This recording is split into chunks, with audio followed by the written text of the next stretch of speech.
The man, not wanting to live, breaks open his brain and soaks it in antiseptic.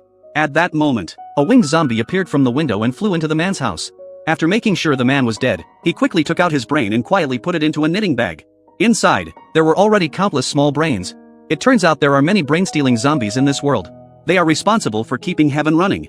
Each time, they would steal a big bag and throw it into the safe at the office. Then they go to the human world to steal more. Zombies are completely used as tools. One day, the zombie sneaked into someone's house as usual.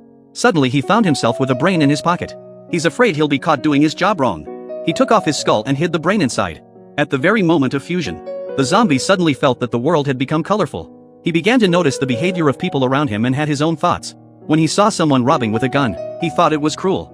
But after the cerebellum was removed, he saw a different picture. The zombie thought he had discovered the truth about the world. He hid in his room in fear. But at the moment, he's perfectly adapted to thinking. Hiding in the corner, the more he thought, the more scared he became.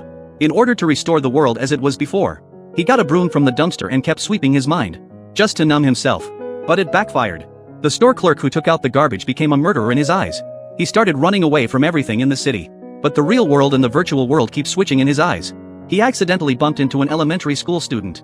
They were too scared to talk to him because of his zombie appearance. After the zombie made a gesture of friendship, the boy accepted the zombie's kindness. At that moment, a car on the roadside flew by. In a hurry, the zombie pushed the boy away. He hit the car head-on. The driver hit and ran, leaving the zombie with a broken arm. In order not to scare the boy, the zombie waved its hand and fled the scene. He went back to the rooftop. He began to think whether his behavior was good or bad. Then a butterfly flew into his hand. The butterfly eventually took the form of a butterfly.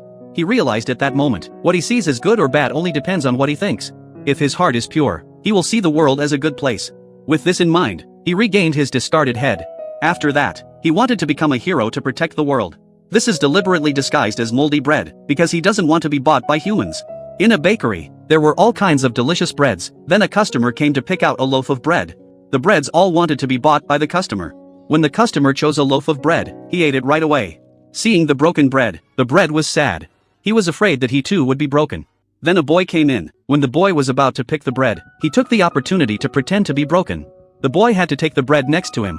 After that, whenever a customer came in, he would make himself look like something ugly. At night, the store closed. Only this bread was left unsold. The chef recalled how he made the bread last night. He thought there was nothing wrong with him. He decided to give it a try. But when he saw the happiness on the cook's face, he thought it was a good thing to be eaten.